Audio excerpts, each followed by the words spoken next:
प्रभु अनुग्रह करी नूतन दुर्गति देला बेले अनुग्रह करी आज निमंते आम मुख्य अतिथि परिवार वर्गर पहुँची। अवश्य आज्ञा भाषा से आज्ञा कहती सुदूर नारायणपुर मंडली बालक महाशय मैं अनुरोध करी पूर्व दिवस उन्मोचन कर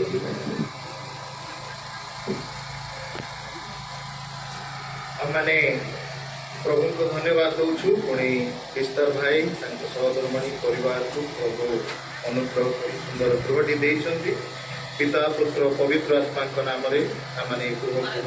उन्मोचन कर पिता ईश्वर नाम प्रभु यीशु ख्रीष्ट नाम पवित्र आत्मा नाम आसतु मान गीत बजा हम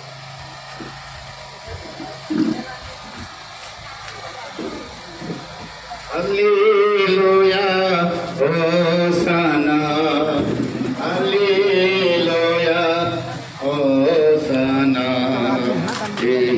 Sohe Prabhu, Osiya Sobhitare, Manakar Raja Chitare.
पवित्र धर्मशास्त्र हमें किभली भाव मनुष्य निमंते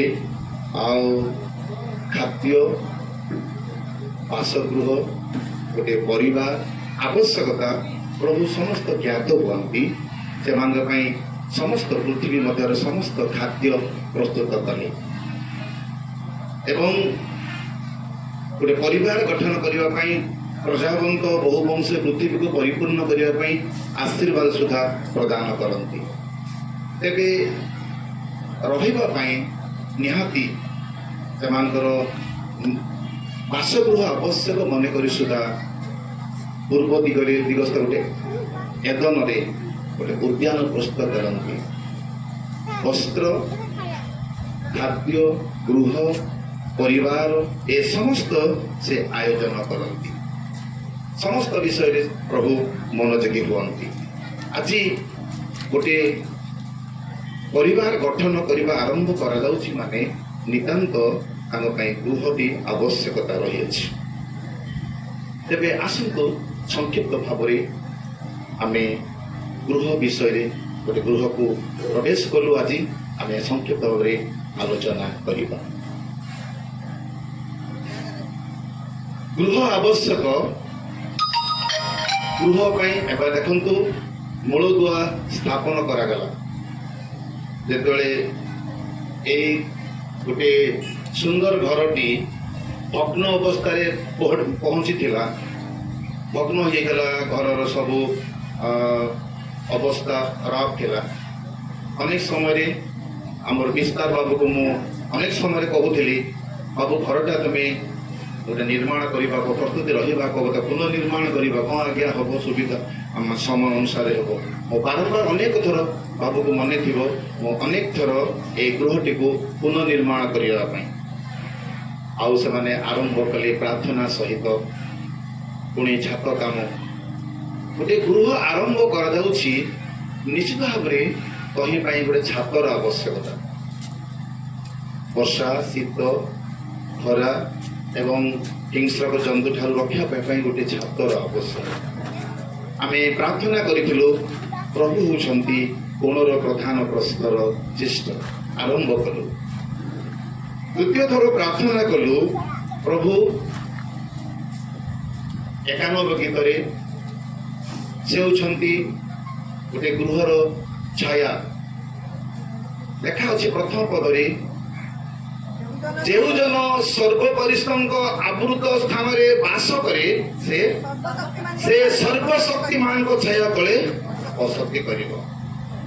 ଯେଉଁ ଜନ ସର୍ବଶକ୍ତିମାନ, ଦେଖନ୍ତୁ ସେମାନେ ସର୍ବଶକ୍ତିମାନ ଛାୟା ତଳକୁ ବସତି କରିବାକୁ ଆସୁଛନ୍ତି, ଯେହେତୁ ସେମାନେ ପରମେଶ୍ୱରଙ୍କର ନିକଟକୁ ଆସୁଛନ୍ତି।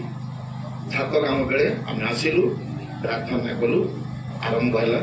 ତାପରେ ମଝିରେ ମୁଁ କହୁଥାଏ ତାଙ୍କୁ, ବାବୁ ଟିକେ ଆସୁଥିଲେ, ତମର କାମ ଦେଖିଲେ ଖୁସି ଲାଗୁଛି, ଆମକୁ ଚାହା କି ଡ୍ରିଙ୍କସ୍ ଗୋଟେ ମିଳୁଥିବ, ସେମିତି ସେ ଆସିଥିଲେ ଡ୍ରିଙ୍କସ୍ ଦେବେ। ଆଜ୍ଞା ହସୁଛନ୍ତି, କହିବେ ତ ଘର ହେଉଛି ମାନେ ବହୁତ ଖୁସି ଲାଗୁଥିବ, ଖୁସି ଲାଗୁ। ମୁଁ ଯାଇ ବସୁଥିବି, ଦେଖା ଖୁସି ଲାଗୁଥାଏ। ହେଲେ ପୂର୍ଣ୍ଣାଙ୍ଗ ହେଇଗଲା ପରେ ଗୋଟେ ତାକୁ ପୁଣି ପ୍ରଭୁଙ୍କର ଉତ୍ସର୍ଗ କରିବାକୁ ହବ। ମୂଳଦୁଆ ଆରମ୍ଭ ହେଲା, ତାପରେ ଛାତ କାମ ହେଲା, ତାପରେ ପୂର୍ଣ୍ଣାଙ୍ଗ ଆସିଲା। ପୂର୍ଣ୍ଣତା ଦରକାର।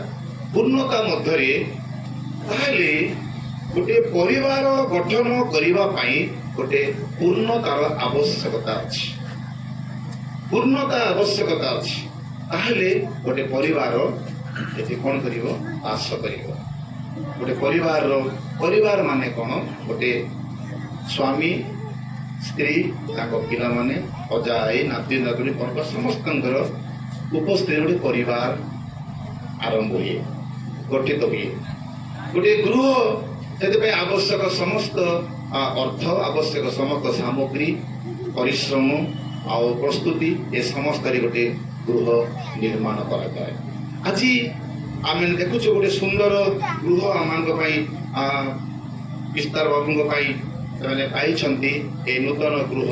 ବର୍ତ୍ତମାନ ଆମେ ତାକୁ ପ୍ରତିଷ୍ଠା କଲୁ। ଏହା ହେଉଛି ସଦାପ୍ରଭୁଙ୍କର ଅନୁଗ୍ରହର ଦାନ। ଅନେକ ସମୟରେ ଆମେ 90 ଗୀତ ପଢ଼ିଥାଉ। ଆମେ ଅନେକ ସମୟରେ ଗୀର୍ଜାଘର ପ୍ରତିଷ୍ଠା, ଉତ୍ତମ ଗୃହ ପ୍ରତିଷ୍ଠା, ଗୃହ ନିର୍ମାଣ କରି କହିଥାଉ କ'ଣ, ସଦାପ୍ରଭୁ ଆମ୍ଭମାନଙ୍କର ବାସସ୍ଥାନ। ଏଥିପାଇଁ ଲେଖା ଅଛି, ହେ ସଦାପ୍ରଭୁ ତୁମ୍ଭେ ପୁରୁଷାନୁକ୍ରମରେ ଆମ୍ଭମାନଙ୍କର ବାସସ୍ଥାନ ହୋଇ ଆସିଅଛ। ସଦାପ୍ରଭୁ ହେଉଛନ୍ତି ଆମମାନଙ୍କର ବାସସ୍ଥାନ। ଆପଣ ଯେ କିଏ ହଉ ନା କାହିଁକି, କେତେ ଉଚ୍ଚ ଧନୀ, କେତେ ବଡ଼ ସମ୍ମାନ ବ୍ୟକ୍ତି ହୁଅନ୍ତୁ ନା କାହିଁକି, ସଦାପ୍ରଭୁ ଆମ୍ଭମାନଙ୍କର ବାସସ୍ଥାନ। ଏଥିପାଇଁ ପ୍ରଥମରେ ଆମେ ଏହି ବାସସ୍ଥାନକୁ ପ୍ରଭୁଙ୍କ ଉତ୍ସର୍ଗ କରିବା, ତହିଁରେ ପ୍ରବେଶ କରିବା, କାରଣ ସେ ଆମମାନଙ୍କର ବାସସ୍ଥାନ ଅଟନ୍ତି। ଏବଂ ମୋର ପ୍ରିୟ ପରିବାର ପୁଣି ମଣ୍ଡଳୀ, ସମସ୍ତେ ଜ୍ଞାତି କୁଟୁମ୍ବ, ଯେହେତୁ ସେ ଆମମାନଙ୍କର ଏକମାତ୍ର ଆଶ୍ରୟ ସ୍ୱରୂପ ପରମେଶ୍ୱର। ଅନେକ ସମୟରେ ଆମେ 91 9 ପଦଟିକୁ ପାଠ କରିଥାଉ କ'ଣ, ହେ ସଦାପ୍ରଭୁ ତୁମ୍ଭେ ମୋହର ଆଶ୍ରୟ। ଆଉ ସର୍ବବରିଷ୍ଠଙ୍କୁ ତୁମ୍ଭେ ଆପଣାର ବାସସ୍ଥାନ କରିଅଛ। ତୁମ୍ଭେ ଆମମାନଙ୍କର ଆଶ୍ରୟ। ସେ ଆମମାନଙ୍କ ସହିତ ପରମେଶ୍ୱର। ମୁଁ ଆପଣମାନଙ୍କୁ ଯଥେଷ୍ଟ ସମୟ ଦେବାକୁ ଚାହୁଁନାହିଁ, ଯେହେତୁ ସଦା ରହୁଛନ୍ତି ଆମମାନଙ୍କର ଆଶ୍ରୟ, ସେ ଆମମାନଙ୍କର ବାସସ୍ଥାନ। ଏଣୁ ପ୍ରଥମରେ ପ୍ରଭୁ ଦେଇଥିବା ଏ ବାସଗୃହକୁ ଆମେ ଉନ୍ମୋଚନ କରିଛୁ। ଆଜ୍ଞା ଉନ୍ମୋଚନ କଲେ ପିତା ପୁତ୍ର ଏବଂ ଧର୍ମାତ୍ମାଙ୍କ ନାମରେ ଆମେ ଉନ୍ମୋଚନ କରିଅଛୁ, ଆଉ ତହିଁରେ ପ୍ରବେଶ କରିଅଛୁ। ଆଉ ପ୍ରଭୁ ସେଇ ଗୃହକୁ କ'ଣ କରିଛନ୍ତି?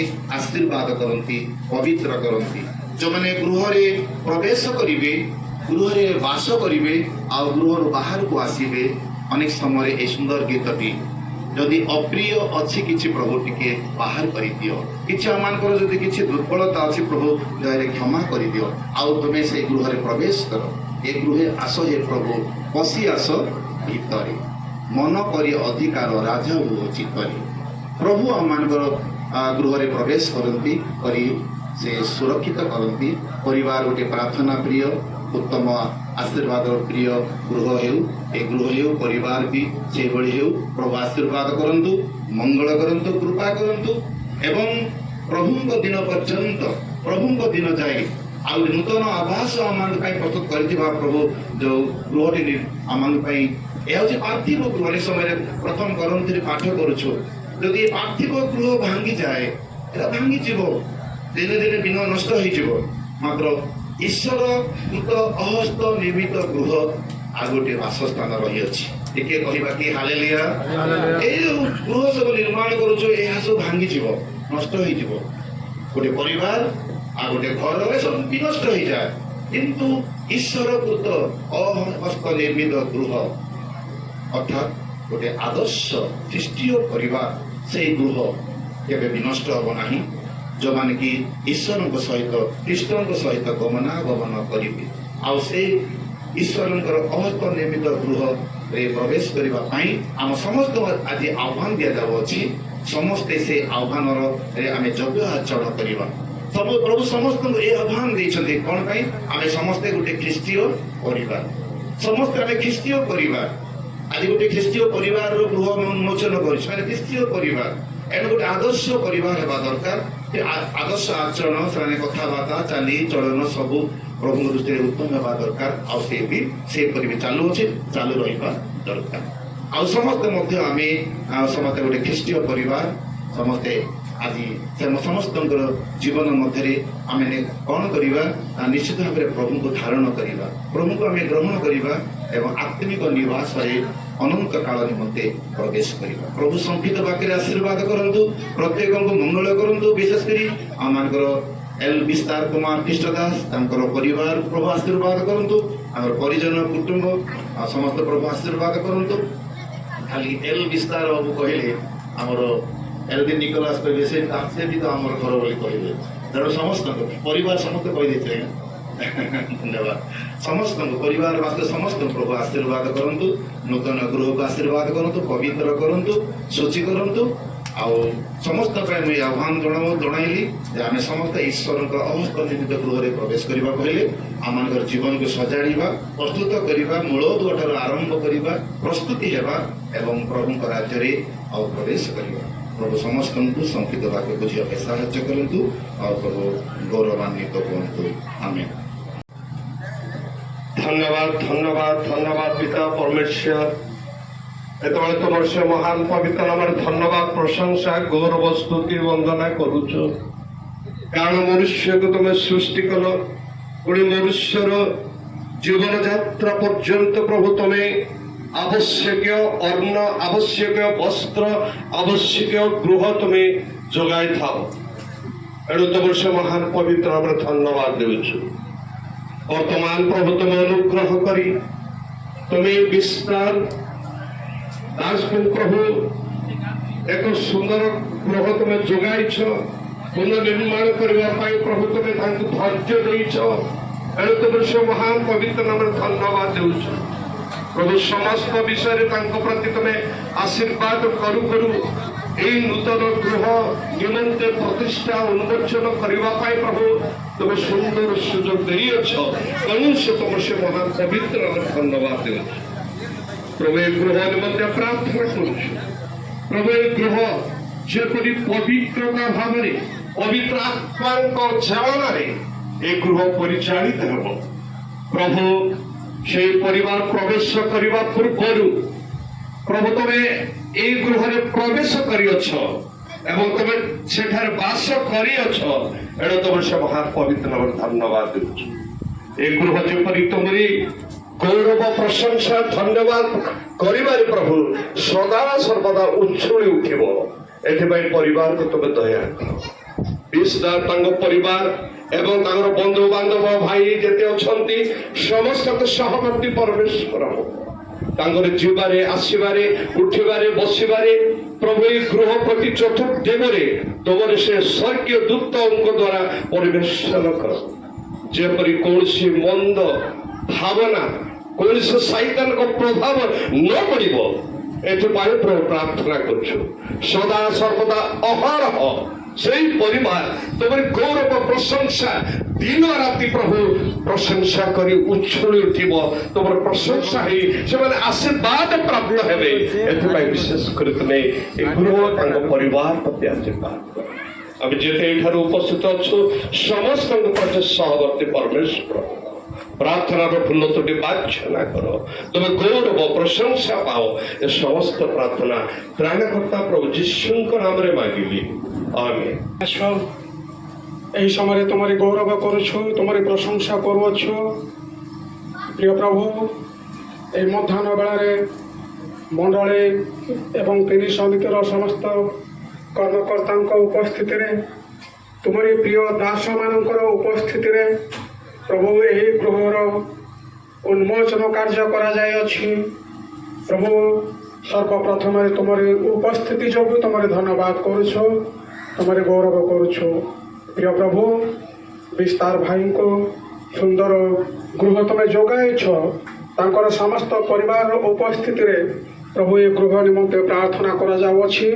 ତୁମର ଉପସ୍ଥିତି ରଖ ପ୍ରଭୁ। ଆଜିଠାରୁ ଗୃହରେ ସେମାନେ ବାସ କରିବେ, ଶାନ୍ତି ଆନନ୍ଦରେ ଯେପରି ସେମାନେ ଗୃହରେ ବାସ କରିବେ, ତୁମରି ଗୌରବ ତୁମରି ପ୍ରଶଂସା କରିବାକୁ ପାରିବେ, ଏଥିପାଇଁ ତୁମେ ସାହାଯ୍ୟ କର ପ୍ରଭୁ। ଗୃହର ନିର୍ମାଣ କାର୍ଯ୍ୟରେ ଆବଶ୍ୟକ ଅର୍ଥ ସମସ୍ତ ସାମଗ୍ରୀ ତୁମେ ଯୋଗାଇଥିବାରୁ ତୁମର ଧନ୍ୟବାଦ କରୁଛୁ। ସେଥିପାଇଁ ତୁମରି ଗୌରବ କରୁଛୁ ପ୍ରଭୁ। ଉପାସନା କରାଯାଇଛି, ତୁମରି ଗୌରବ ନିମନ୍ତେ ତୁମରି ଉପସ୍ଥିତି ରଖ। ଗୃହକୁ ପ୍ରଚୁର ଭାବରେ ଆଶୀର୍ବାଦ ରଖ। ଗୃହରେ ବାସ କରିବା ସମସ୍ତଙ୍କ ପାଇଁ ପ୍ରାର୍ଥନା କରୁଛୁ।